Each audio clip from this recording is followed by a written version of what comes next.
Welcome to GitPod Local's Tuesday, March 17th news brief. I'm Jalen, one half of GitPod Local, the news half. Happy St. Patrick's Day to my fellow Irish lads and lasses. Yep, slavery was wild. Anyways, I'm here to tell you the biggest news of the day.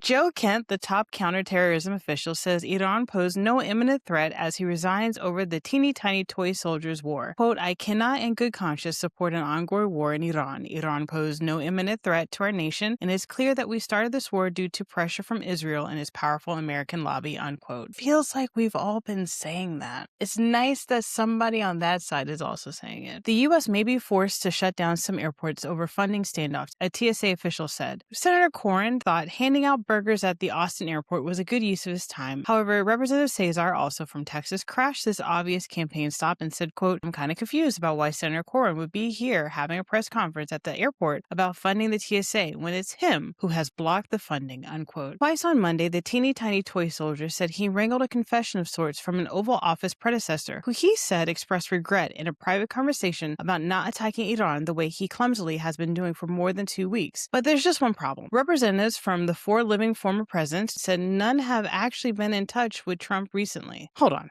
This is one of my favorite political books. I've got a lot of them. There's a lot of books in this house. But this book is called Team of Five. It is fucking fascinating. This book came out in 2020. Back then, even then, these dudes, they were not fucking with him. So the idea that this second regime, which arguably is worse, it's scarier, it is whack-a-doodle. So to think that back then when he had some sort of restraint, that they weren't talking to him, that all of a sudden now they're calling him up and he's able to wrangle out a confession that they feel like that they should have done what he's been. Girl, come on. He's acting like nobody reads books. This is why they're banning books. The fact that he thinks he can lie about that is fucking hilarious. By the time I edit this down, you will probably only see about 10 seconds of that book review. Just know I had a actual crash out. The teeny tiny toy soldier says, quote, we don't need help, unquote, from other NATO nations in Iran after leaders turned down his request. Millions in Cuba are left without power after a major blackout hits Cuba's western region. The toy soldier says he'll have the, quote, honor of taking Cuba, unquote, and I can, quote, do anything I want with it, unquote.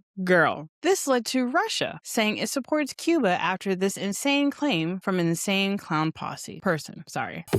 That's your news brief for today. We will release a recap of all the news of the week on Friday, so if you haven't yet, please like, subscribe, share, and restack. If you're not following us on Substack, please do, so you can get this and all of our newsletters and podcasts and straight to your mailbox. We keep up with all the news, policy, and elections for you, so you don't have to. Aren't we sweet? Talk to you guys tomorrow, and please take breaks whenever you can. Maybe have a Guinness, only if you're cool.